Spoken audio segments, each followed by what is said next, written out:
우리는 지금 가상 7원, 예수님께서 십자가 위에서 남기신 7마디의 말씀을 묵상하고 있습니다.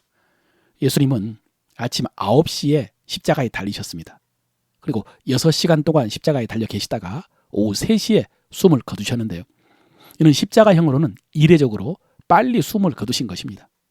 아마 그 전에 로마 군병들에게 책찍질을 너무나 심하게 당했기 때문인 것 같습니다. 그러니 십자가를 메고 오지도 못해서 구레네 시몬이 대신 지고 골고다까지 올라온 것입니다.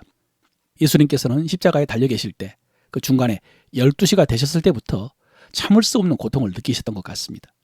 그래서 그 전에는 용서의 기도도 드리시고 또 곁에 달린 행악자에게 구원의 말씀도 전하고 제자 요한에게 어머니 마리아를 부탁하기도 했습니다마는 지금부터는 마지막 숨을 몰아내시며 고통스러워 하십니다. 여러분, 제가 가상 7원을 묵상하면서 이 가상 7원은 예수님께서 십자가 위에서 직접 증언하신 리얼 십자가라고 했는데 지금 이 순간이 가장 리얼한 십자가의 모습을 보여준 것 같습니다. 고통 속에서 부르짖는 절규죠. 엘리 엘리 라마 사박다니. 이는 나의 하나님 어찌하여 나를 버리셨나이까 하는 뜻이라. 여러분, 우리가 성탄절에 부르는 찬양 가운데 참 반가운 신도여 라는 찬양에 보면요 3절 가사가요, 이 세상에 주께서 탄생하실 때에 참신과 참 사람이 되시려고 저 동정녀의 몸에 나시었으니, 이런 가사가 있습니다. 여러분, 이 가사가 참 신학적인 가사입니다. 참신과 참 사람이 되시려고 동정녀의 몸에 나셨다. 그렇다면 오늘 이 예수님의 부르짖음은 예수님께서 참 인간이라는 것을 가장 분명하게 보여주는 말씀입니다. 이에 대한 자세한 것은 아마 내일 내가 목마르다라는 말씀을 묵상할 때 전해드리겠습니다. 여러분, 복음이 로마 제국에 전파되고 나중에 기독교가 공인된 후에, 사실은 공인되기 전에도 영지주의 때문에 그런 논쟁이 있었습니다만 공인된 후에 교회 안에서 가장 큰 논쟁은 예수님의 인성이었습니다. 로마 제국의 복음이 전해지면서 사람들에게 예수님은 하나님의 아들이요 하나님이시다라는 데는 큰 이의가 없었습니다. 그런데 예수님이 인간이셨다는 데 대해서는 큰 도전이 있었습니다. 어떻게 하나님이면서 인간일 수가 있냐는 것입니다. 그래서 단성론, 예수님은 하나님이시다. 양성론, 예수님은 인간이면서 하나님이시다. 이것으로 오랫동안 갈등을 하다가 나중에 칼케돈 종교회의를 통해서 양성론을 정통으로 채택을 했습니다. 완전하신 하나님이시고 완전하신 인간이다.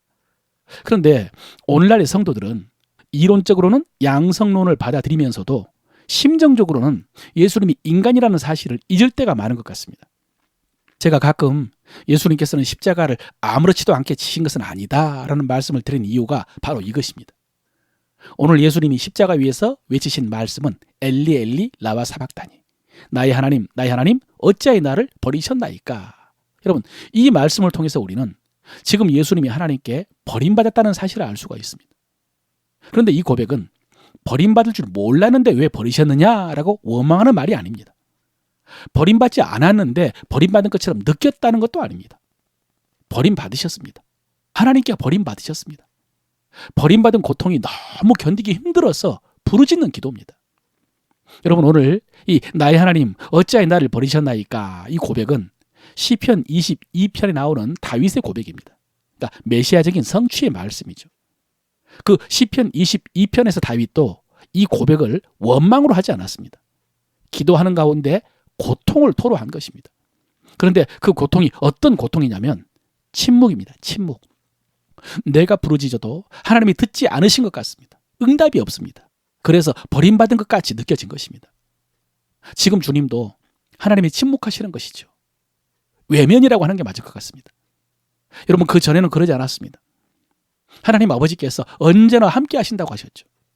그런데 십자가 위에서 주님은 그 아버지에게 버림을 받으신 것입니다. 여러분, 우리가 창세기의 선악과에 대해서 이야기할 때 하나님께서 이 실과를 먹는 날에는 네가 정령 죽으리라 라고 하셨는데 사실은 죽지 않았거든요. 그런데 그때 죽음은 영적인 죽음이면서 동시에 하나님과의 관계가 끊어지는 죽음입니다. 그러니까 관계가 단절된 것, 버림받은 죽음입니다. 갓난아이가 부모로부터 버림을 받으면 그것이 바로 죽음이 아니겠습니까? 목숨이 죽는다는 것이 아니라 죽음보다 더 큰 심판이죠. 여러분, 예수님께서 십자가에서 우리 죄를 대속했다는 것은 단지 십자가에 달려 죽으셨다는 것만을 의미하는 것이 아닙니다. 길게는 생애 전체이고요. 짧게는 십자가의 모든 과정이죠. 그 중에 이 부르짖음이 가장 하이라이트가 아니겠습니까? 그 부르짖음이 버림받은 심판에 대한 부르짖음입니다. 여러분, 사람들은 다 죽습니다. 다들 죽음을 두려워하고 죽지 않고 싶어 하지만 결국 다 죽습니다. 어떤 사람들은 안타깝게도 스스로 목숨을 끊기도 합니다. 여러분, 그 죽음과 지금 예수님의 죽음이 어떻게 다릅니까? 똑같은 죽음인데 예수님이 이렇게 고통스러워하는 겁니까? 아니라고 했잖아요. 예수님의 십자가는 온 인류의 죄에 대한 심판과 저주와 형벌이라고 했죠. 아담 이후로 모든 사람의 죄를 대신 지고 그 죄에 합당한 심판을 당하신 것입니다. 그 한 몸으로. 그래서 주님이 겟세마네 동산에서 그렇게 두려워했던 것이고 지금 이렇게 부르짖고 계신 것입니다. 그러므로 여러분, 우리는 이 예수님의 십자가 위에서의 부르짖음을 단순히 한 인간의 죽음이라고 생각해서는 안 됩니다. 예수님이 당하신 고통은 죽어가는 육신의 고통이 아니라 사실은 영원히 지옥에서 당하는 고통입니다. 우리가 잘 아는 메시아 예언의 말씀 중에 가장 유명한 이사야서 53장의 말씀이 있습니다. 그가 찔림은 우리의 허물 때문이요, 그가 상함은 우리의 죄악 때문이라. 그가 징계를 받음으로 우리가 평화를 누리고 그가 채찍에 맞음으로 우리가 나음을 받았도다. 예수님이 받으신 고통은 우리의 죄 때문입니다.